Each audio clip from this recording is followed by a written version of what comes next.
Story 1.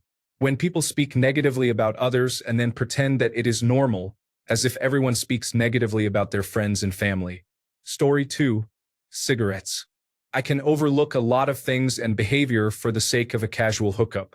Cigarettes immediately cut off even that possibility. They stink so much to me, and the smell gets trapped in your hair, clothes, and breath. Then your mouth also tastes like them when we go to kiss. Everything about it just makes me soft. Story 3. If they do not put any effort into a relationship, the second I feel like I am being taken for granted or my time is not being valued, then I am out. No conversation, just done, point blank. Story 4. Jokes about being able to hit me. I remember a moment when a guy I really liked and was close to in a relationship almost innocently joked about it. It was definitely a joke, but all my attraction to him evaporated in an instant. Story 5. Self-victimization, entitlement, and no accountability.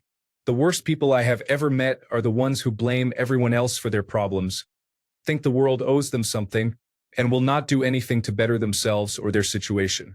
They just leech onto others while simultaneously resenting those people for doing better than them. Story 6. Why do people answer these questions with the most obvious answer like, rude? I will give a controversial answer, buff muscles. If it looks like you go to the gym for 2 to 3 hours every day, it is a pass. Story 7. If they spout internet gender cliches or any brother nonsense, forget about it. I have no time to train anyone. Story 8. Most things at this point, I find myself getting pickier. The worst is someone being self-centered and close-minded.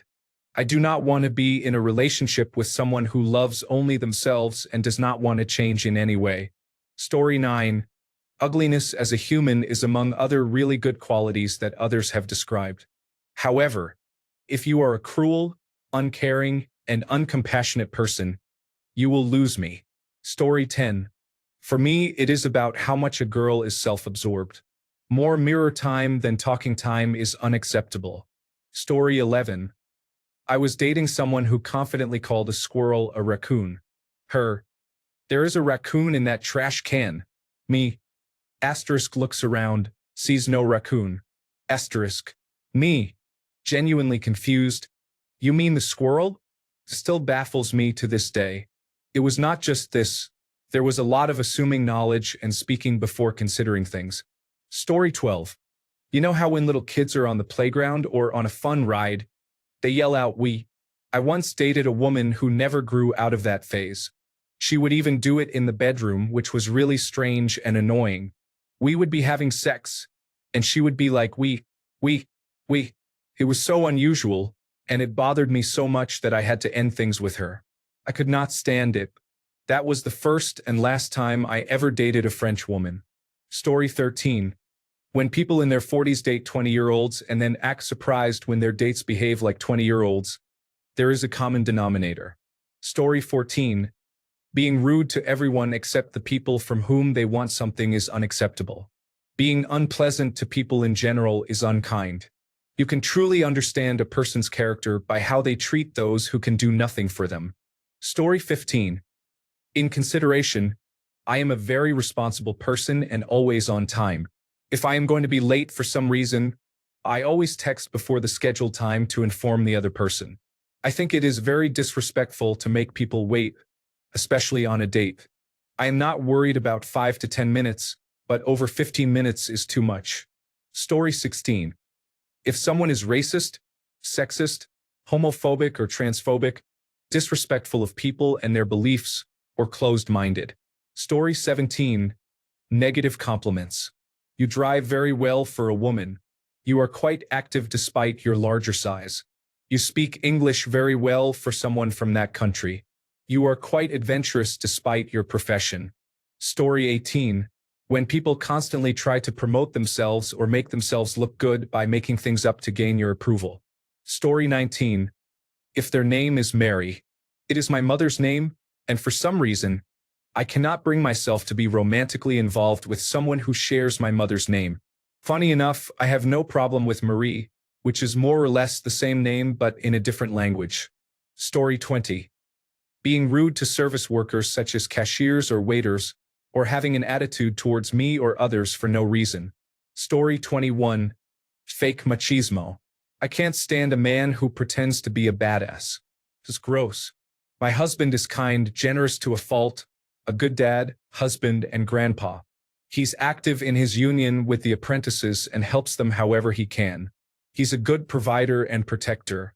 He's a bit convict-coded, but I could never stand a man who pretended he was all this under the guise of toxic masculinity. Story 22. I used to have a crush on a girl from work. Then one day, I saw how she talked down to one of the staff in the cafeteria, and I never knew attraction was capable of dying instantly before. Story 23. Funny in a mean way and not a nice way. I think someone who is funny because they make witty observations and clever phrases is so charismatic and adorable. But if their whole thing is to bash people, be mean, and try to be funny, it gives off a vile and terrible aura. Story 24. If a person is not a good communicator and only talks about superficial things without ever diving into more meaningful topics, it can become boring over time. Small talk is fine as a starting point, but if that is all there is for a while, it starts to feel shallow and uninteresting. Story 25. If they fail to be gracious to someone who is helping them, such as a server or a customer service representative. Story 26. Negativity and complaining. Life is beautiful, and even when you are going through hard things, you can still find what makes life beautiful. Story 27. Chewing with the mouth open, slurping noisily, spraying half-chewed pulp out while talking. This is not a life and death issue, but it is the kind of minor annoyance that could lead to divorce in 5 years, so it is best to address it directly. Story 28. Tell me about the other dates they have had recently or in the past, especially bad ones like, I was with her a couple of times. What would you do if you saw me on another date? This girl blocked me because I asked if she had any attractive friends since she said she was no longer interested in me. Story 29. When they do not care about anything outside of work or money, with no real hobbies, talents, or passions, there are many people I have met who only seem to care about status, money, or working. It is so far removed from my interests that to me, they seem like blank, empty, non-player character people. Story 30. I was seeing a woman for a while. She was genuinely the most attractive person I have ever seen in my entire life. I was constantly thinking I was still inside my recent DMT trip because she was so out of my league and incredibly attractive. Anyway, things progressed and we got to the point of hanging out around each other's kids. The first time I spent a weekend at her place, she snapped at her very ADHD 10-year-old son because he kept asking if he could do normal things like ride his motorbike or push bike, finish building his cubby house, or go to a friend's place. When I say she snapped, I mean she lost control completely. Screaming, yelling, calling him terrible names, threatening to kick him out of the house, saying she hated being his mother, threatening to hit him, and then actually hitting him after he called her names back. She chased him around the backyard with a wooden spoon and hit him with it. In my eyes, this woman went from a 10 to a 1 in the space of 5 minutes. Story 31. Smoking, drug use, excessive alcohol consumption, entitlement, lack of basic arithmetic skills, sexual promiscuity, pessimism, poor hygiene, laziness, impoliteness, poor financial decisions, arrogance, lack of communication, and ungratefulness. These factors cover a wide range of issues. Story 32. Years ago, when I was single, some people would try to get a reaction, make me jealous, or negatively affect me. I guess some people fall for that. Any of those things either made me enraged or just gave me the ick, depending on who it was. Story 33. Being rude to people who are just trying to do their jobs is unacceptable. If a store is out of stock of a certain item, it is not the fault of the employee. Similarly, if a waiter accidentally gives the wrong order, kindly correct them. Yelling at someone and making them feel bad for things they cannot control or mistakes they made is unfair. It makes me think you will treat me the same way if I pass you the wrong shirt or buy the wrong brand of cookies. I do not have the energy or desire to deal with people who think they are better than others. It is exhausting to witness and experience. Story 34. The way people make jokes about someone based on their appearance or character is morally disgusting and shows how he or she treats others. Story 35. Using electronic cigarettes or smoking traditional cigarettes. being cruel to animals, being unkind to their own family members in serious ways, being rude to waitstaff, bartenders, or similar service workers. Story 36. When they say hateful things about someone just because they do not like or agree with how that person chooses to live their life. Story 37. Transphobia is the one issue that reveals the true character of many people. So many supposed good people show their real attitudes when it comes to a transgender person. Story 38. People who instantly judge you based on an illness you have do not understand that people are much more complex than a diagnosis. Story 39. My ex never really cared when I was hurting or crying. He just told me to suck it up and said I was being stupid. Story 40. Idiocy or lack of common sense is not when they do not mean it, but when they act that way and do not care. When you try to correct them, they disagree.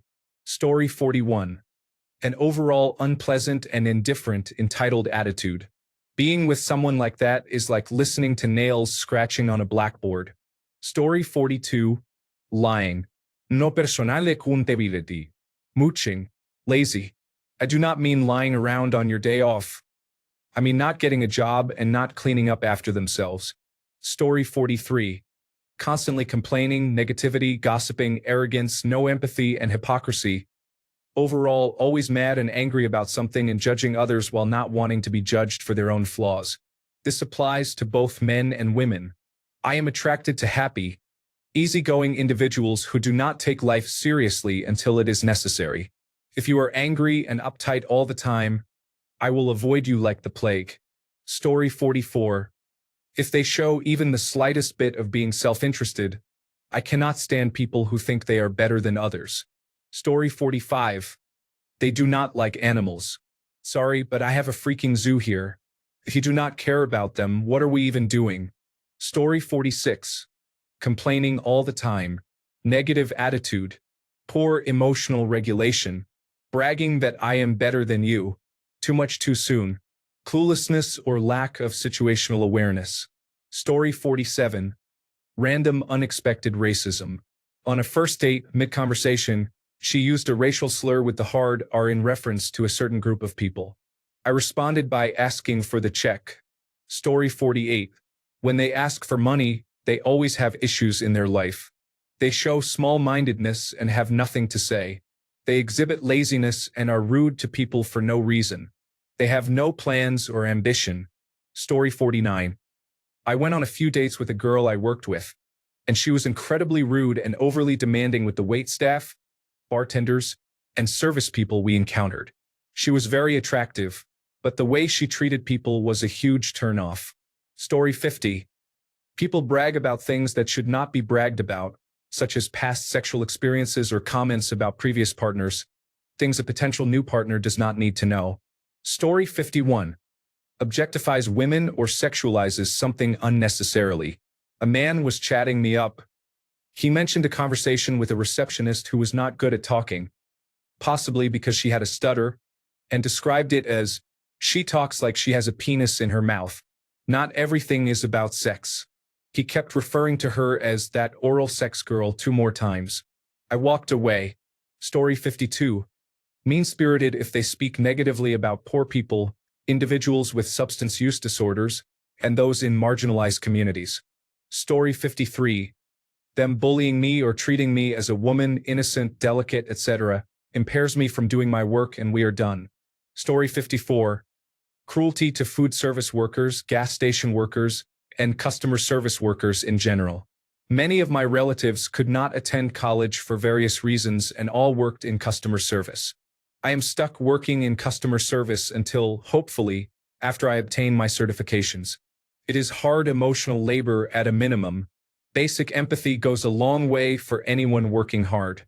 If we can be empathetic towards manual laborers, why can't we be empathetic towards workers performing hard emotional labor? Story 55. Keeps bringing up gender-based problems that could easily apply to both males and females or dislikes men but clearly continues to date them. I am not trying to date someone who generalizes and dislikes me. Story 56. If they show me something on their phone and their photo album is full of photos of just themselves, it lets me know that I am most likely going to find this person tedious. Story 57.